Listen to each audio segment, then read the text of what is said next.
Now, thank the three of you for your in-person testimony and our two witnesses that are participating virtually. Now, I agree that it's critical that we modernize and clarify the Electoral Count Act, and I'm grateful for the bipartisan group of senators that have come together to work on this issue.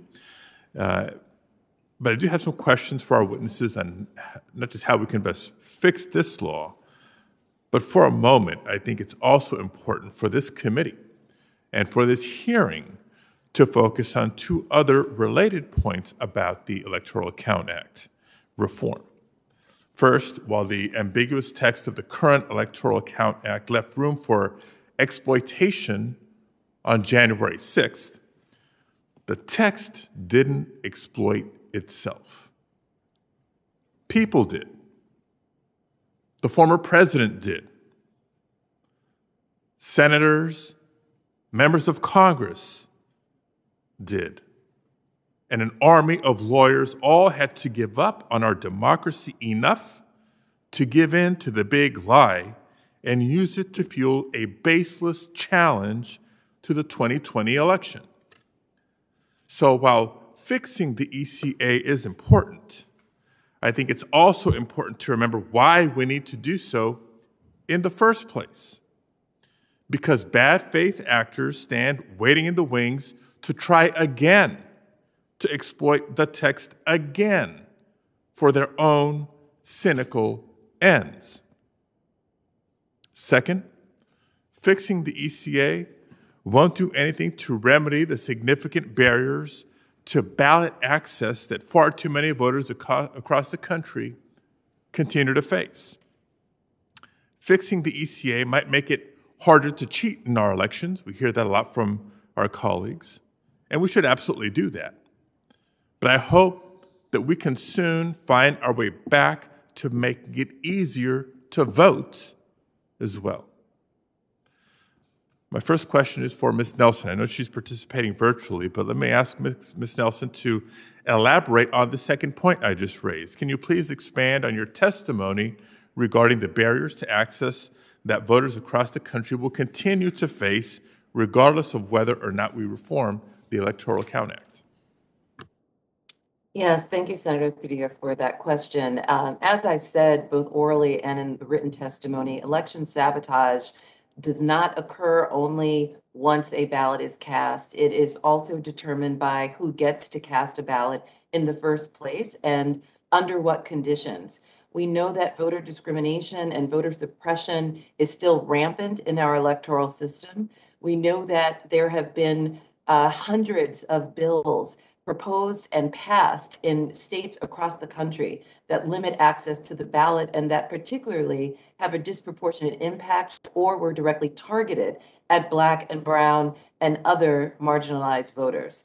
What the Electoral Reform Act will do is to resolve many of the ambiguities concerning how votes are counted and what certifies an election and ascertainment, and to shore up so many ways that the exploitation of election results might occur. But it doesn't deal with the process of inputs, of who gets to vote and under what conditions. And that is why it must be complemented by legislation that protects the right to vote and restores the Voting Rights Act to its full capacity and creates uniform standards across the country for voters that cannot be manipulated or in any way discriminated against based on race or another protected characteristic.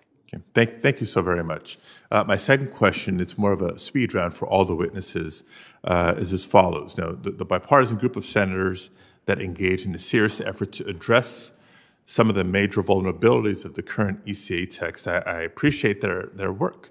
Now, the bill takes serious steps towards reducing, excuse me, the likelihood that the law can be exploited again, as it was.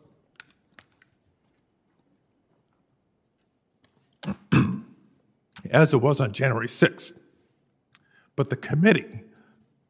You can take a second, Senator Padilla. We're fine. We'll give some extra time. We're all in a good mood here today. But the committee has broader jurisdiction on elections.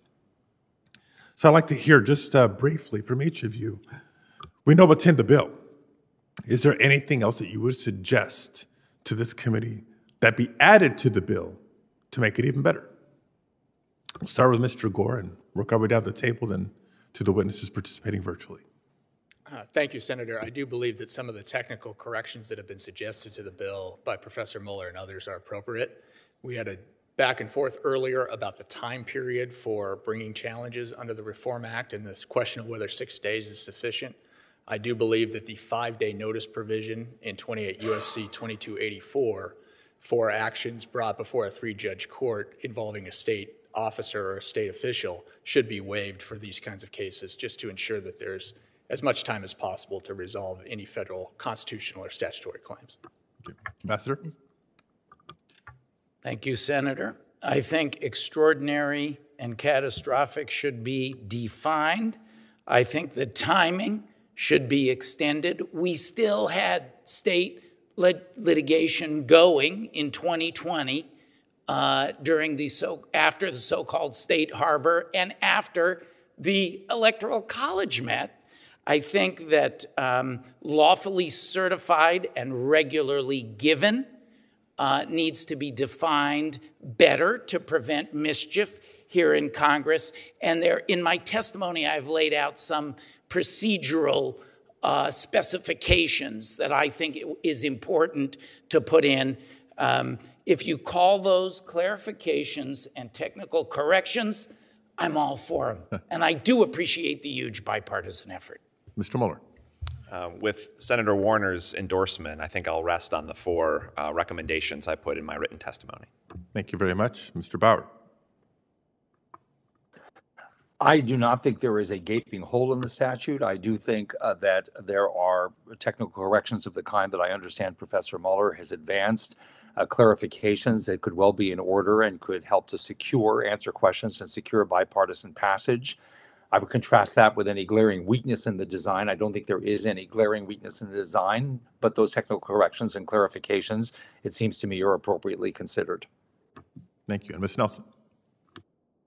Yes, I shared some principles that we hope will guide this committee's consideration of any tweaks to the ECRA, but I will say some more specific, I'll state some more specific recommendations. We think that with respect to the timing, while we are not promoting a particular time period for expansion, that the 6 days for litigation is, they're rather tight if we consider what needs to happen within that time period. So we urge the committee to think about some expansion of time for litigation and to ensure that there aren't any unintended consequences.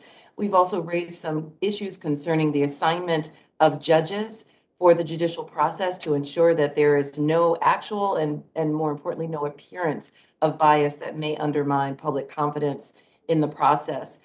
We also believe that the right to a mandatory appeal to the Supreme Court is something that this panel should consider and think about, ensuring the Supreme Court's review of these all-important issues when they arise through the federal judicial process outlined in the ECRA, and then also to make it very clear that the process in the ECRA does not supplant or supersede any state or federal court avenues. And I think that we've articulated that several times in this discussion today, but we want to reiterate that point because it's very important that voters still have an opportunity to vindicate their rights under state and federal law outside of that process.